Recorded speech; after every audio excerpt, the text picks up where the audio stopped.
about to experience, Jackson Snyder presents. We will examine the life of our master Yeshua by discovering his ancestors, family, and friends, by reviewing rare ancient manuscripts, and speaking to those who know him best. From the pharaoh Yahad, now experience, Jackson Snyder presents.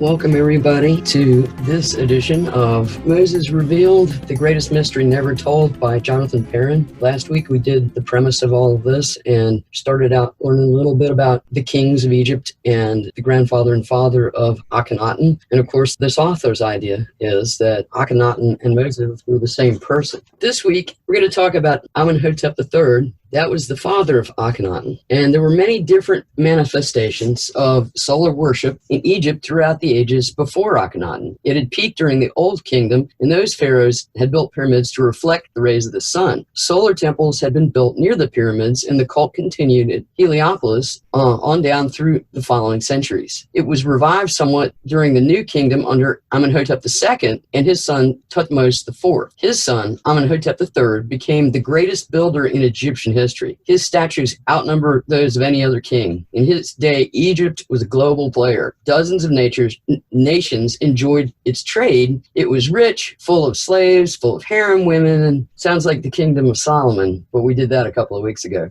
He had inherited a large and cosmopolitan empire. The king had an inscription made, quote, "It pleased his majesty's heart to make very great monuments, the likes of which never existed since the beginning of the two lands." End of quote. He gained the throne at age 12 and took a wife during the second year of his reign. He announced to the people that his great royal wife was Tia, whose parents were Yuya, who was Joseph, more than likely, and Tuya, he did the announcement by issuing hundreds of scarab amulets. That was the first time that had ever been done as a way of announcing the marriage and recognizing her parents, who were his courtiers. Now, on any other inscription, that part would have been left out. And it is important to note here, as we will see going on, the emphasis on the solar Aten continued to rise. His father had claimed the throne and accomplished all of his successes by attributing everything to Ra Horimakhet and the Aten. Amenhotep III gave more authority to the Aten and considered it his personal god. He felt that the Aten was a global god that shines down on every nation, not merely just the national god of Egypt and its land. His chosen throne name, written in a new rebus style of writing,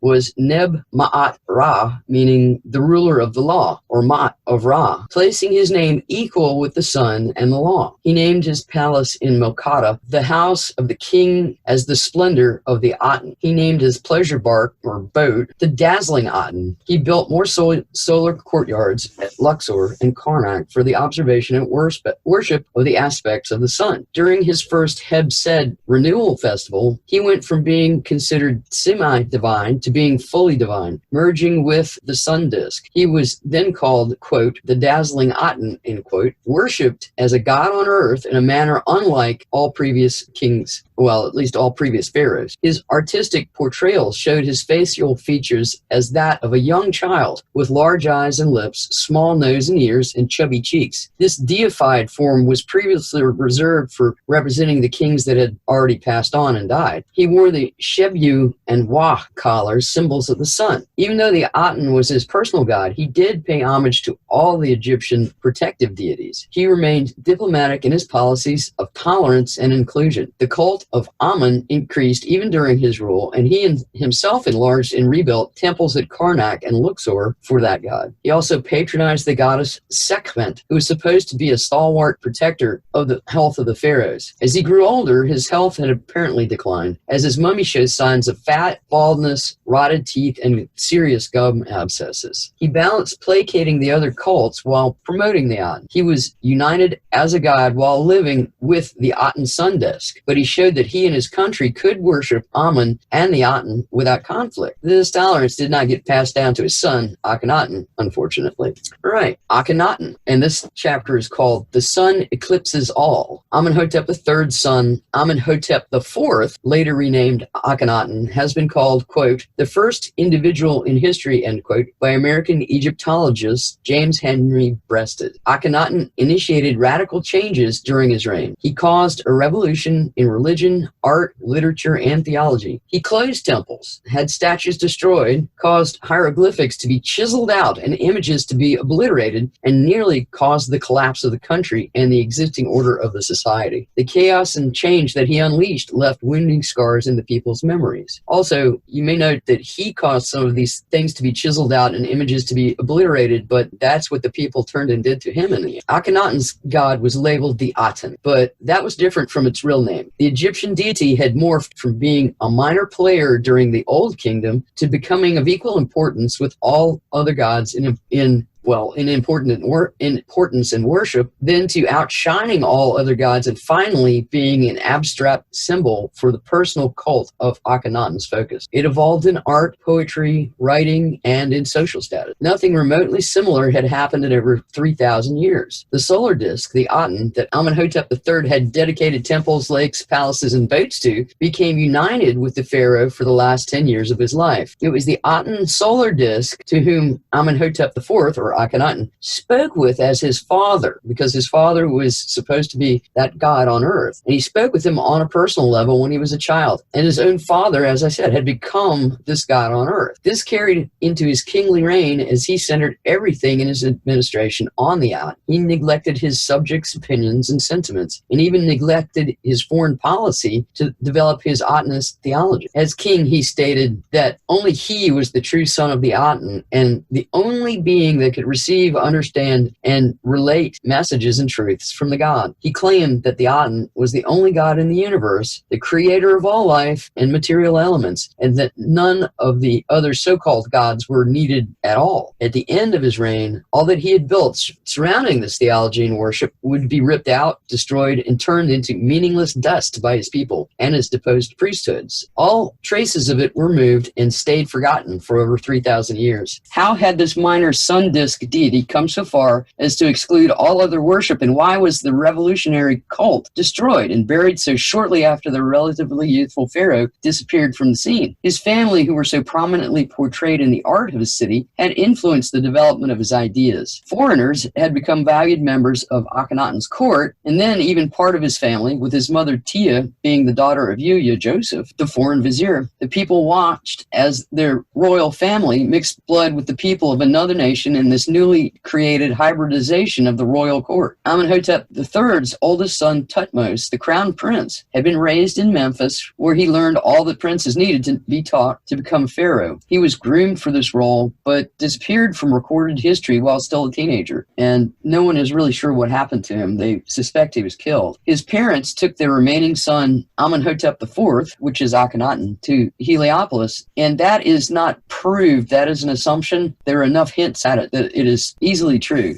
This is inferred by his developing beliefs in solar worship. Akhenaten's great-great-uncle Amos and his great-uncle Anan were high priests of Ra at Heliopolis, and his father and Thutmose IV had a strong relationship with the priesthood there. Akhenaten incorporated themes and motifs from Heliopolis in his early building projects at Karnak. This lends to the assumption that he was raised and trained in Heliopolis and grew his own specific religious opinions there. It is thought that he also grew up with his first wife, Nefertiti, there, and was wet nursed by his aunt Tay, sister-in-law of his mother Tia, and because of this relationship found a friend and protector in his uncle Ai, who was husband of Tay. Akhenaten and Nefertiti grew up in the nurturing environment of the mixed blood family there in Heliopolis, sequestered away from the dangers of any of the rival priesthoods. This mixed blood was viewed with some concern by the people. Akhenaten's mother had foreign blood, the daughter of a foreigner, Yuya, who was Joseph. This posed a problem, as the foreign powers could have a claim to the Egyptian throne through that mixed non-Egyptian parentage, and they were concerned that a foreign country would come in and take rule of their land. There is indirect evidence that all of Amenhotep III and Tia's children were raised under the threat for their lives for this reason. The eldest son had disappeared. The younger one was raised by the priests of Ra and hidden in Heliopolis. When Akhenaten reached the age of 18, or more probably 19, he traveled south to Thebes to rule with his father as co co-regent. His mind was on his ideas of change for his country and on elevating his god, the Aten sun disk. He came to rule as a savior and ended a traitor to his country. His rule as co-regent was met with negative response from the people. This disapproval increased during the first 5 years as he built temples to his sun god at Karnak. This was dangerously close to the cultic areas of Amun, the primary god of Egypt at the time. In his third year of rule, he performed a Hebsed festival. Though this was usually held on the 30th year of the reign of a pharaoh, this festival was held to renew Akhenaten in the 30th year of the reign of Amenhotep III, his father and co-regent. So it sort of established him as a continuation of the line of pharaohs from his father. He diverted more funding away from the Amun priesthood to build temples and promote his Aten deity. He allowed only his new Atenist priesthood into these new temples, who were apparently chosen from people who were his friends and family. He ignored the huge Amun cult and its following, even though surrounded by it in Karnak, and none of the inscriptions of his Hebsed festival mentioned any deities but the, quote, visible light manifestation of Ra, or the Aten sun disk. In his 5th year, disrespect had grown to the point of his wife Nefertiti being portrayed more times than he in stone at Karnak. In the dismantled and scattered remains of these, we see her with a scimitar posing like a king. She was also shown making offerings to the Aten and playing or singing music for worship. The royal couple are depicted with pendulous bodies, distorted faces, and long, narrow limbs. They are also portrayed sitting together on a chair with their legs dangling, which is very unusual. The art had only been very formalized and stylized previously, and this was a radical departure on that. If you guys ever are interested in that, we did a pictorial review of some of the art sometime back in July or August, and it was pretty good. The king and queen were behind this major change in the art style as well as in the changes in the religious world, and this was too much for the establishment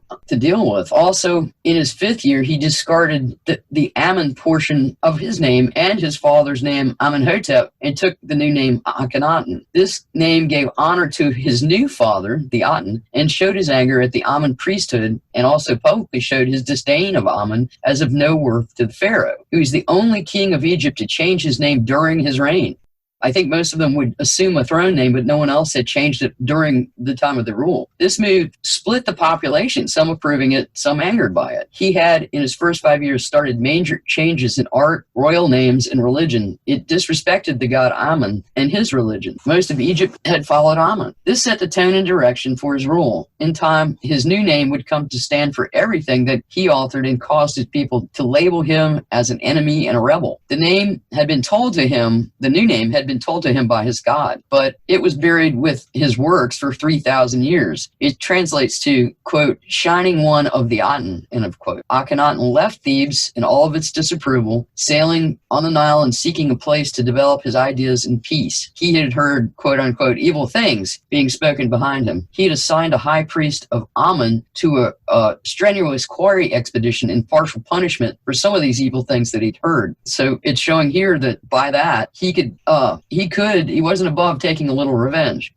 That's a character trait that we need to remember for later in some of this teaching. He sought to build his ideal religious center for his single god, the Aten, where there would be no ties to the other cults. And he found a place bordered by cliffs next to the glittering river, with very fertile ground between the river and the cliffs. He saw the sunrise bracketed over the cliffs from the desert at the exact moment of its appearance. He named the place Akhenaten, which means the horizon of light of the Aten, and had his city established there, dedicating it to the Aten sun disk. The glorious city that would be built there would be a place devoted to the worship of the one God. There would be palaces and temples, there would be families, there would be a complete city with sculptors, glassblowers, jewelry makers, metalsmiths, bricklayers, stoneworkers, leather craftsmen, farmers, and beer brewers. But all would worship one God and live in harmony with the laws of that God and its high prophet, Akhenaten. The construction began in year 5 of Akhenaten's reign. Rapid building began using small handheld blocks and mud bricks. In year 6, he and his family moved there permanently. They lived there in a tent pavilion near the Nile for the first year. They had 3 daughters by then, and as more daughters were born, they were portrayed in inscriptions in the tombs that they were developing there. Family was very important to this pharaoh. They produced 6 daughters by their 12th year, but no sons. DNA testing has proved that Tutankhamun was not his son, but his nephew. Amenhotep III guided Egypt from Thebes, while his son built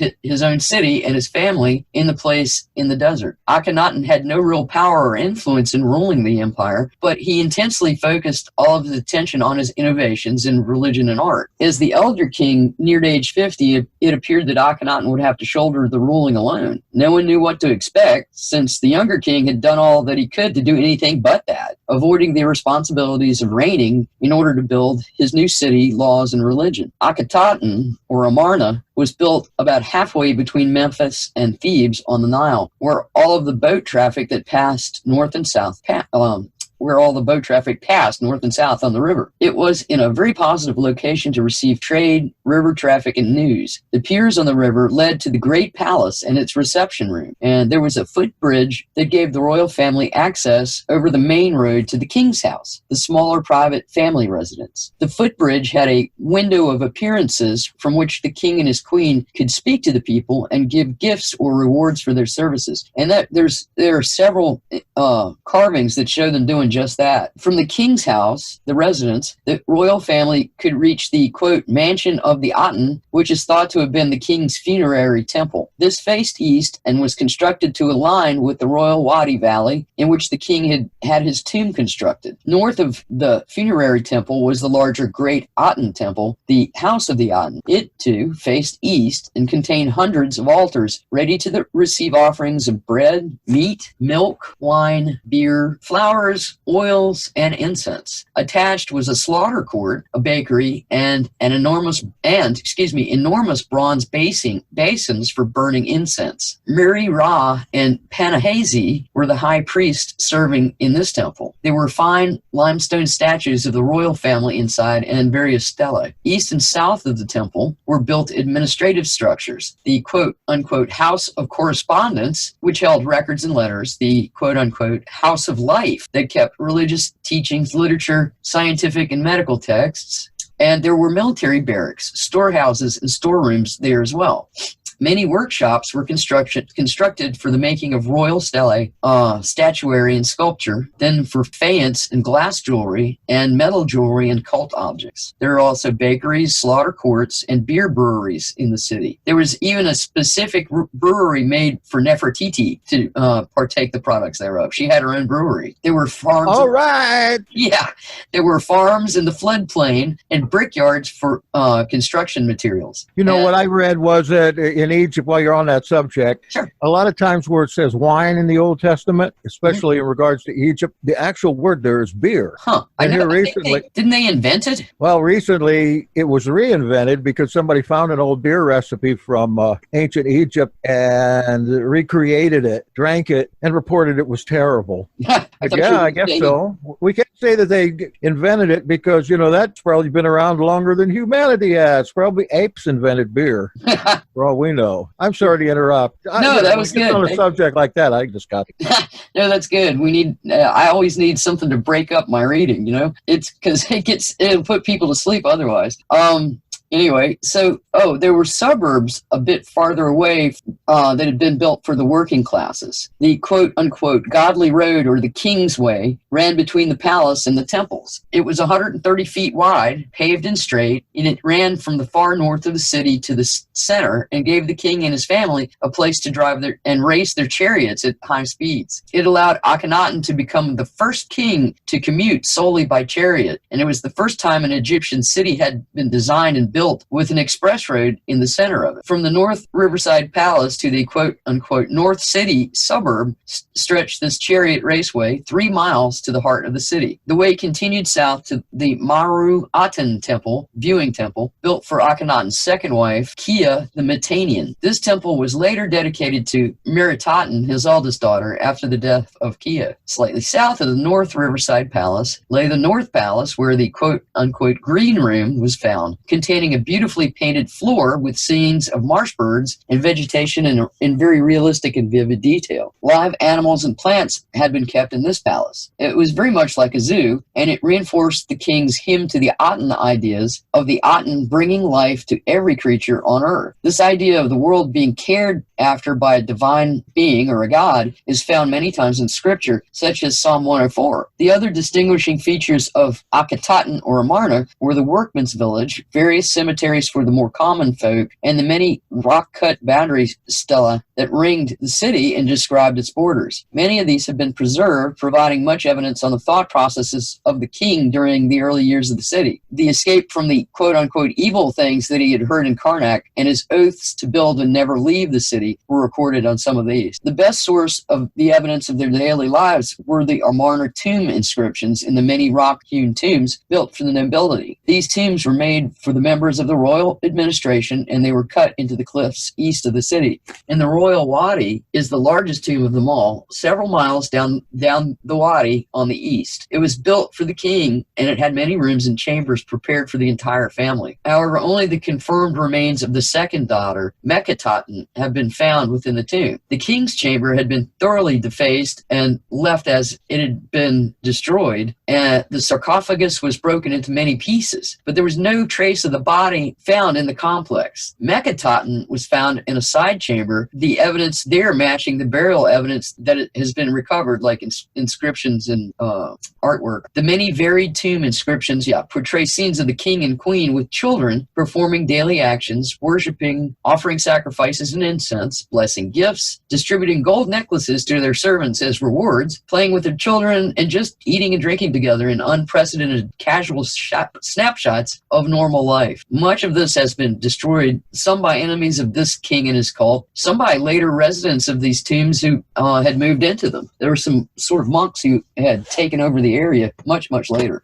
Sometimes nothing remains of the inscriptions. Sometimes only the king's name and face have been smashed out. This defacement of an individual was done in order to deny that person's privilege of entry into the afterlife. If you didn't exist and had been forgotten, you wouldn't have an afterlife. And the only way you would exist was to have some record of your life. Anyway, each year brought new ideas in this Aten cult in names, art, or linguistics, reflecting the continuing refinements in the abstract thoughts in the mind of this king. While his father, Amenhotep III, lived, this antagonistic development between Amarna and the cult of Amun could be appeased by his father's bureaucracy in Thebes. Akhenaten was safely out of the way of daily business, out at his commune built for his god, the Aten. The luxurious splendor that the lives of the nobility there enjoyed was in contrast to the sometimes harsh and short lives of those who labored to produce this splendor and all of these huge buildings. The pharaoh Amenhotep III celebrated the Hebsed festivals in his year 34 and in year 37, but he did not reach his 40th year of reign. He died in his 39th year at his son's 11th year of the co-regency as the most internationally respected king in the ancient world. The 12th year of Akhenaten's reign, his first as sole monarch, included an immensely magnificent festival that drew tribute and dignitaries from almost every country in the region. The depictions in the tomb of Huya, steward of Queen Tiye, and in the tomb of Merira II, steward of Nefertiti, of this celebration in the 12th year, show all 6 of Akhenaten and Nefertiti's daughters attending. Emissaries from all over the known civilized world gathered to bring gifts to the new pharaoh. All were also mourning the death of Amenhotep III, who was the greatest pharaoh of the greatest empire at that time. It was an expansive event that involved everyone in the city and beyond. The old king had died and tribute was needed to be paid. His son, the former co-regent, was now the lone king with the responsibility and authority that all of this entailed. It is believed, however, that Akhenaten appointed his wife to be king with him at this time. The tomb inscriptions of Huya and Merira showed the king and queen in identical profile and wearing equal-sized royal crowns. That's indicating that she was of the same status that he was. You may contact us at Jackson Snyder Presents at this email address, veroyahad@gmail.com. That is VEROYAHAD gmail.com. And let me remind you, you are listening to Jackson Snyder Presents with your host tonight, Bogdan G. Shrumkov. Thank you for listening. We'll be right back.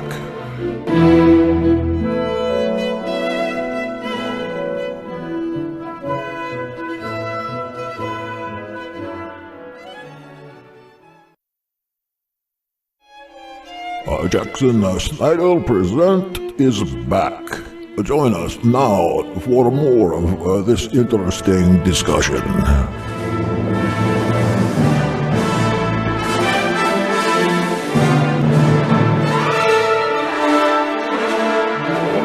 The tomb inscriptions of Huya and Merira showed the king and queen in identical profile and wearing equal-sized royal crowns. That's indicating that she was of the same status that he was and same importance. Also, there are records that state that oil was sent to anoint the head of the quote-unquote new king. Well, Akhenaten wasn't a new king. He had been a co-reigning king with his father. So maybe the oil was sent for the new king who was actually the queen. So all the countries needed to be sure that they were in good standing before these new monarchs. It was a time of transition and possibly a very critical time. All of the rulers of the other great Near East nations, even those who had had dealings with Akhenaten for several years, waited to see the outcome of the new situation in Egypt as Akhenaten assumed total control of his father's empire. They came to Amarna, or Akhenaten, the newly made capital of Egypt, to see if all the good things that his father had established would continue. They all had received gifts of gold, gemstones, chariots, and horses. They had gotten protection by the Egyptian empire in exchange for their loyalty, their slaves, and for royal women exchanged in marriage, for marriage. They expected a continuation of the situation as usual. What they received was the experience of standing in the desert sun all day long while the king worshipped the sun disk Aten. They saw the country divided into power centers in the south, north, and now in Akhenaten or Amarna. In this very city, whose design, intent, and function was for the worship of an unheard of new solar god, they saw the confusion in thousands of eyes. The goals of this king had sheered off from the goals of these people. They saw the son of a great king set free to exalt his own agendas at the death of his father. This isolated and indulged culture in Amarna was revealed in all of its intensity to the world, a world that was so essentially different from this city and its ideals. They had seen the beginning of the end of the experiment of Akhenaten. Part of this end was the doing of all these 10,000 visitors from all of these lands. They were unaware of this, however. They didn't know or understand that the rats on their ships carried fleas, and the fleas had come ashore with plague. The favored king was no more, and no one understood what the new king was like. He had changed the name of his god twice, his own name during his co-regency, and built a complete city world for his god and for himself. He had closed the people's other temples after taxing those temples punitively and taken those resources for the building of his new cult. What would come next? So the next chapter is called Twilight at the City of the Sun. Akhenaten's focused attention on developing his new radical theology and law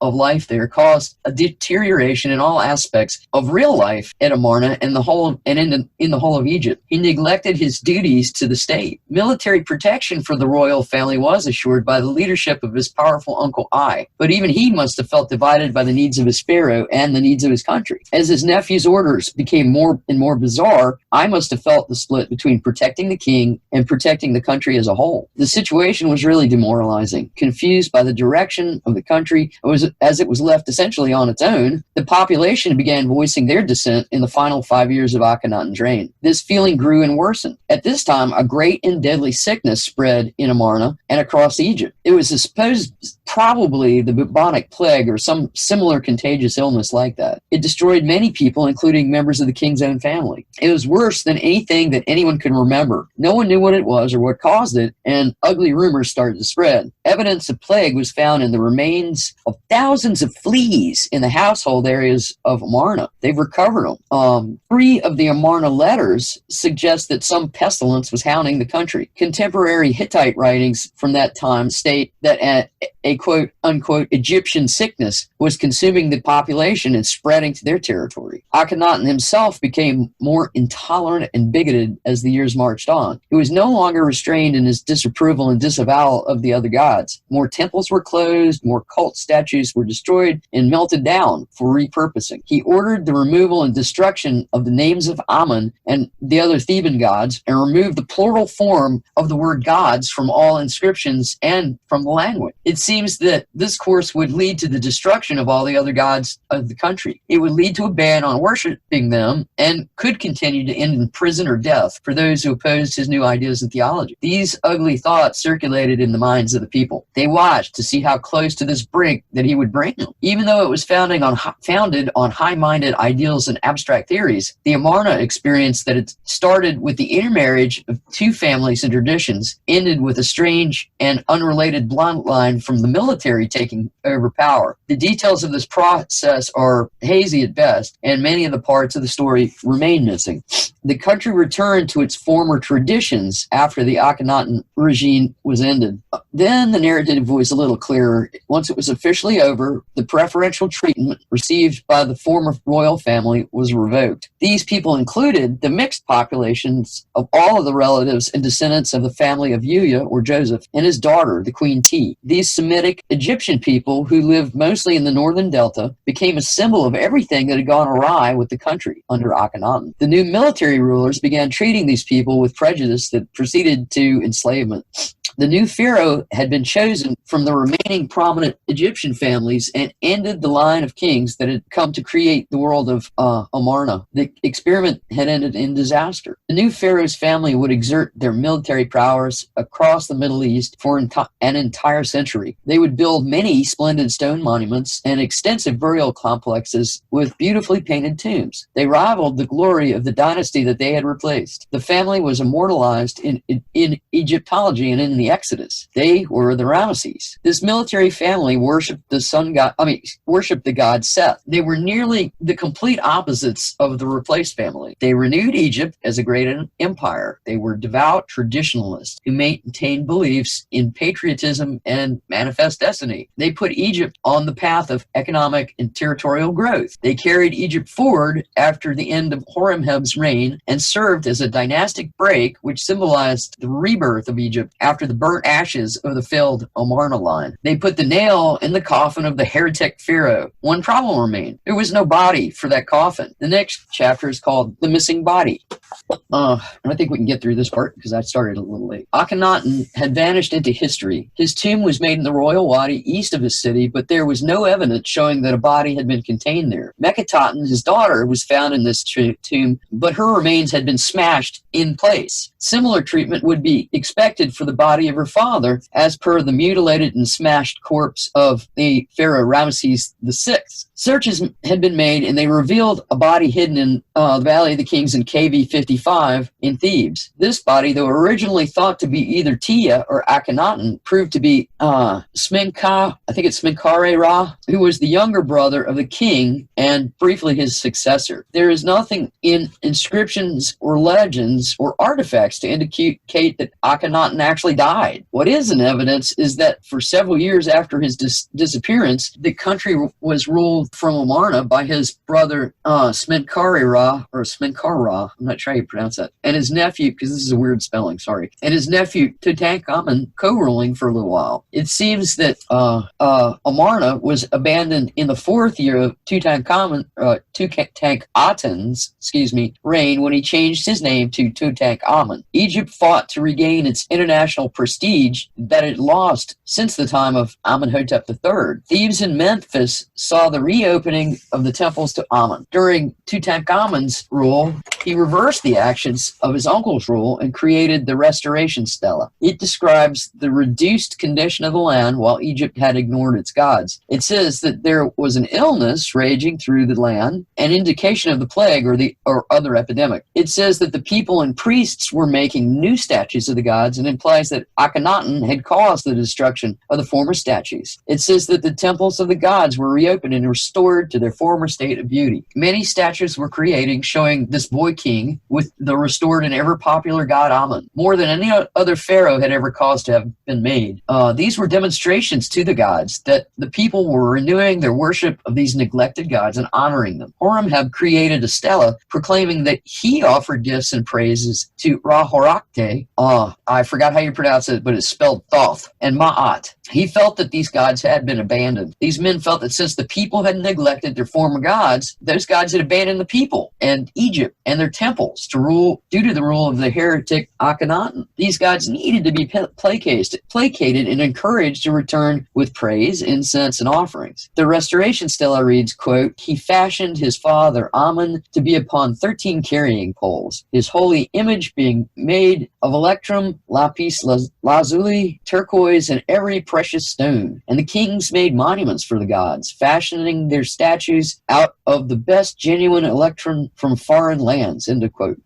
Okay, so at this point we have the next chapter, which I'm going to do pretty quickly, or part of it. It's called Conclusion, Crossing the River. And we start with a quote. "As far as history is concerned, there is no connection between Amarna and Israel or Akhenaten and Moses." That's by Jan Aspen from 2016. "There is an important divide between Egyptology, history, paleography, and archaeology, and biblical narrative, Jewish tradition, and Hebrew monotheism. The current state of the argument regarding Akhenaten and Moses is that they were too separated by time and theological specifics to have had any influence directly upon one another. Aspen recently reminded Egyptologists of this, as that first quote says. Donald Redford also expressed this opinion 30 years ago. The conclusion remains that there is too great a difference in time and concept to connect these quote-unquote two men. Their ideas are too different to compare. They lived hundreds of years apart, supposedly. Freud thought that due to the quantity of linguistic and artistic similarities, they must have had a close relationship, that Hebrew monotheism is extremely complicated and has evolved over the centuries, and that it was heavily redacted in Babylon. The prevailing opinion sees the Amarna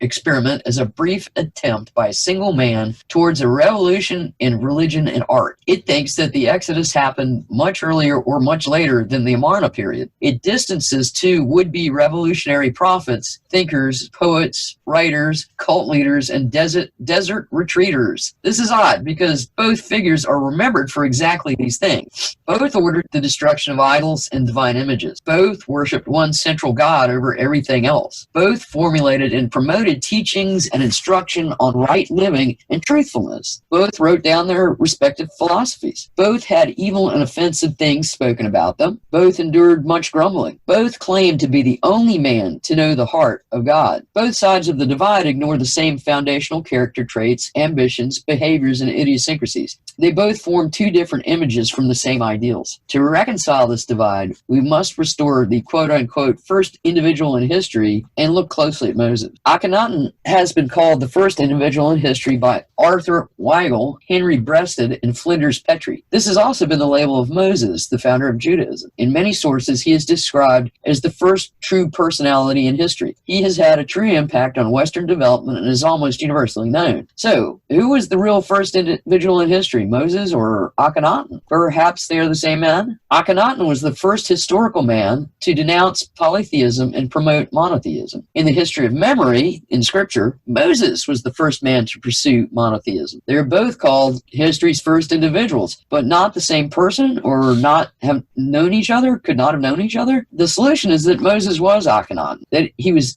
exiled from Egypt after his removal as a king or pharaoh, and that he returned carrying the symbols of his kingship to free the Israelites. Once this connection is made, it will be apparent. It will show how important it was to keep it concealed. The evidence shown in this book will demonstrate how similar in thinking, actions, and desires these two were. It will show how they would have lived at almost the same time. And there are four themes that meld these two together, four linking themes. 1, chronological continuity between Akhenaten and Moses. 2, patterns of abstract abstract thought increasingly evolving through the lifetime of Akhenaten, which can be matched to his later life as Moses, including name changing. 3. Exclusivity of the leader in the singular uniqueness of both Akhenaten and Moses. They both viewed themselves as the sole emissary of the one God. And 4th, Yahweh as a God in the context of the late Bronze Age. Okay, connecting, where am I at? I can finish this part. Connecting Akhenaten to Moses in time.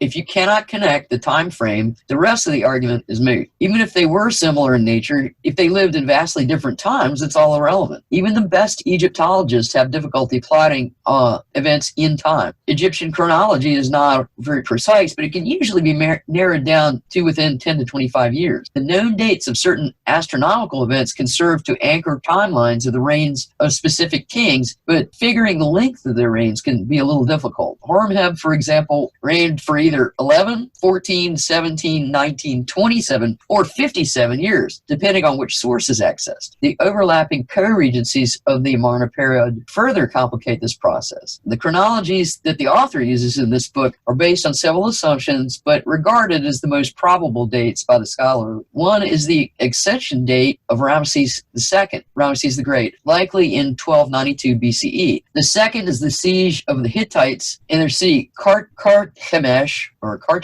by, Suppiluliuma in 1327 BCE. This was the year that Tutankhamun died because the Hittite king got a request from his widow, Ankhesenamun, to provide her with a Hittite prince to become the king of Egypt. This reveals that Horemheb reigned for about 17 years, which is several sources of confirmation. This implies that Akhenaten gave up the throne in 1337 to 1336 BCE, that he first became co-regent with his father in 1354 BCE at age 19, ruling for 17 years, and that he was born when his father was around 20 in 1373 BCE. Placing Moses in the time frame as the later alter ego of Akhenaten clears up many confusing issues of the Exodus and the wandering and the conquest of Canaan. The Torah says that the Israelites were cursed to wander the wilderness for 40 years before they could enter Canaan. There is no meaningful answer provided for this wandering. If looked at as a broader chronology, the reason becomes clear. The time period after the Exodus had a series of great battles between the Hittites and the Egyptians, which ended in the chariot battle of Kadesh. The Israelites were simply staying out of the way of the marching armies of the two combatant nations. The Hittite-Egyptian peace treaty was completed in 1260 BCE, and then the land was cleared of these traveling armies. The Israelites could begin their infiltration and guerrilla conquest of Canaan. The oppression occurred under Horemheb, the Exodus under Ramesses I, and the wandering under Seti I and Ramesses II, which matches well with the details of each reign. The massive increase in buildup in Pi-Ramesses under Horemheb matches the forced labor of the Israelites under Pharaoh at Pi-Ramesses.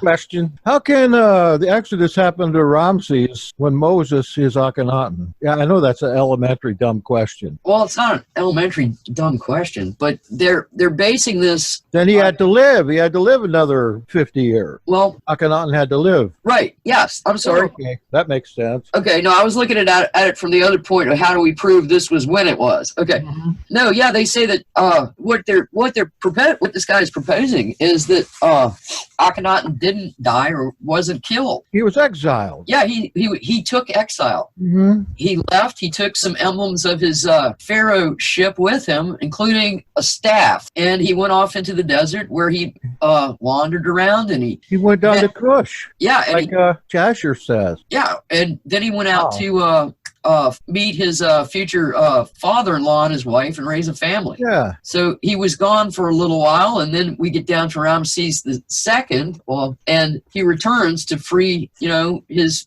people. So, I'll tell you what, I'm going to cut it here for this week because that's about 50 minutes. Yeah. And we'll get into, because we're going to get way deep into some historical stuff in more detail, and it probably would be better to start fresh with that next time. The clouds are clearing up a little bit, or at least they're getting less dense. Well, just before you go, I've got one thing to show you. I wonder if you could identify. Sure. All right. Well, I'll try. Let's put it that way. Okay, I'll share my screen. Let me get it up here, and that is, I just have to find which picture it is. Okay. I just saved this picture, and well, what it is is genealogy of Moses dash Akhenaten. Maybe I still have that page. I really wanted to show it to you. Is this from the book? No, I couldn't find any in the book. They've got some time charts and stuff, but I haven't quite figured out how to copy it because I have it on Kindle. Well, here it is. I wanted to see if you could identify this as, looks like what you've just been describing. So you described it, and then I went looking for a diagram to help me get through it. Let me show it to you, see if it's the right diagram. Okay. Can you see it? Yes. So you can find, here's Amenhotep IV here. Yep. And it's got Moses there as well. And here's Jethro and Zipporah. Is that pretty much? Because you also said, I thought Shemen Kalman was another brother. He's supposed to be Akhenaten's brother. He's not supposed to be, who is he there? Let's see, that's Tay and I. Oh, they've got him being the son of Smenkari being Aaron, and Aaron being the son of I. Actually, Smenkari they've proved by DNA that he's another son of Amenhotep III and Tia. So, I mean, maybe the DNA is close enough there, but they're pretty sure major characters. This is what you've been describing. It's pretty close, yeah. All right, you've got Tutmos IV, Amenhotep III, and Tia. Amenhotep IV, which is Akhenaten, and Kia was. I don't believe that. Down here. I see. Yeah, Kia. I think is. I don't know if that was a daughter of a Mitanni princess or not. I know she was, but I don't know if she was a half sister. Yeah, that's what it's showing here. Yeah, I'm not sure about that part. I think I read that. I know she was a Mitanni princess, but I'm not sure if she was a half sister. I thought she was unrelated because there was some discussion in some of these books that he took her in it for diplomatic purposes, but he didn't really keep her as a wife. Mm-hmm. He was sort of required to take her, but he didn't really want any other wife except Nefertiti. But yeah, that looks pretty cool. That's pretty close. All right, one other thing then concerning Jacob. Jacob's pretty prominent in Robert Feather's book. Mm-hmm. I'm looking at Yuya here and Asenath, Potipharah, Zelika, but this doesn't give anything but descended from Ham, Zarathustra, which is a Syrian name, and via the Hyksos. Oh. Maybe you don't get into that in that book. No, this doesn't get into that. They don't give too much of the history of Yuya except comparing him to Joseph. But the rest of that from there on down is about what this fella's got. He's got one of the he's got I and Anan as the sons of Joseph. One was a priest of Ra, and one was the he was the leader of the military and an associate of the pharaoh Akhenaten, and an advisor, but he was his uncle, which I think that works out to, well, roughly. Yeah, that's a pretty close genealogy. I like that. I thought so. I just wanted to look at maybe the top and the bottom there and see if it was, because it sounded like what you were describing, and I just went through a lot of different setups like this to see if I could find one that was near that. Well, I could probably get a little creative and make one that matches this book. Yeah, you probably could. Yeah, I'll try that. At this crazy site here, which is cool. The Kabbalah site. Ooh, Library of Alexandria. Alexandria. Wow. No, Alexandria. I don't know what that is. Huh. Looks like a bus line or something. I don't know. Okay. That's cool, though. Thank you. Thank you very much. Well, thank you. I hope